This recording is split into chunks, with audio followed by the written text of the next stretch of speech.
some sort of additional tips that, this is like the miscellaneous section, that I have is really get the word out. I don't like self-promotion. I'm not one of those networking people. I think networking is kind of a dirty word. But if you want to grow your business, you have to let people know you exist. And there's nothing wrong with that. So one of the first things we did was get a Facebook page. So we're on Facebook, Instagram, Twitter, which I hate, Google+, and Pinterest. And initially I only knew how to use Facebook, and then one of our models said, hey, why aren't you on Instagram? And then we got on Instagram. And I think it's probably different for every product, but different things work on different platforms. And different platforms use hashtags and some don't. And essentially it's just going to be you experimenting with your product and seeing what engages your audience. For my audience, I found that about 2 p.m.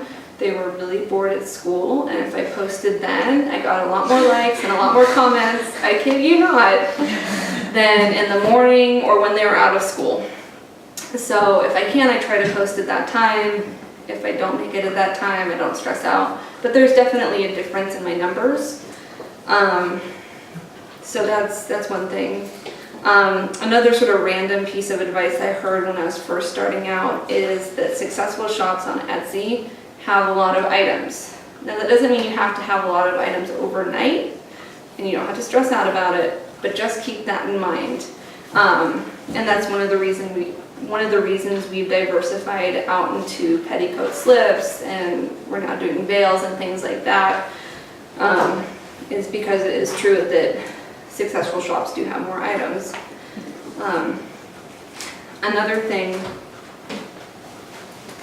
that I would strongly encourage you to have on Etsy, especially because they have a rating system where buyers can leave feedback for products, is have a slam dunk product that you're going to get 5 stars for 90% of the time or higher.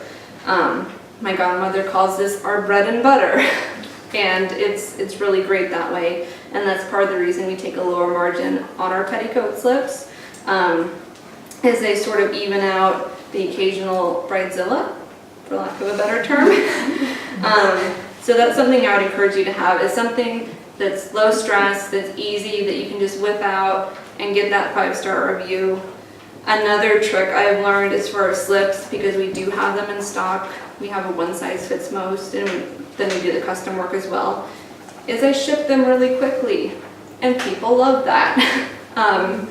But I try to ship them within 48 hours, usually within 24, and people love that. And I've gotten a bunch of 5-star ratings that just say quick shipping, and I think that's the only reason they've given a review, is because they were tickled that their slip came right away. And I have to ship it eventually, so why not just do it and get that 5-star review. And for people who shop on Etsy, don't underestimate the power of your reviews. For me, I've been on Etsy for about 7 years, so quite a long time, since they're only 10 years old. And I will look twice at a shop that has 4.5 stars out of 5. And I will read through their reviews and figure out what's dragging them down. And sometimes I'll scroll through pages of reviews to figure out why they have 4.5 stars. But people are very discerning and are very picky. So any way you can protect your store's reputation, I would encourage you to. I hate getting negative reviews. I know I'll get more in the future no matter what I do, but anything you can do to guard your business going into it is great. It does get a lot less scary as you go along. 2 years ago, I think we had 13 reviews total. So every time I make a sale, I'd be like, what's gonna happen? Now we have 89. And so it's a lot more comfortable, but that said, I still try to be really proactive in protecting our reputation. The other day I got a 3-star review for a slip. She didn't like the thickness of the spandex on the waistband. I don't know. So I offered her a free return, because for me, I'd rather eat $7 on shipping and not have that there than have that there forever. Another thing that I've discovered is if you're going to sell something expensive, like a wedding dress, or something important, also like a wedding dress, know that people are going to bring a lot more stress to the table. And sometimes, no matter how well we communicate, communication doesn't take place and things happen. I had one girl submit measurements that reflected that she was 5'4", she was 5'8". Obviously, her wedding dress was too short. I've since learned to ask for the height and the length measurement, so that never happens again. But you know, things do happen, especially with something so important as a wedding dress. You never know what they're bringing to the table. You don't know what sort of day they've had, you know, when they unpack their wedding dress, when it comes in the mail. So anything you can do to promote goodwill before that moment is great. But know that for expensive and important items, people are going to potentially be nastier, which is another reason why we sell our petticoat slips, because it's 25 bucks. Most people don't have a fit if it's a little bit too tight or a little bit too short. That has happened. But generally people are a lot more laid back about a $25 item not working out as opposed to a $500 or an $800 item. So that's another way that we've spread things around, and it's reduced my stress load a lot.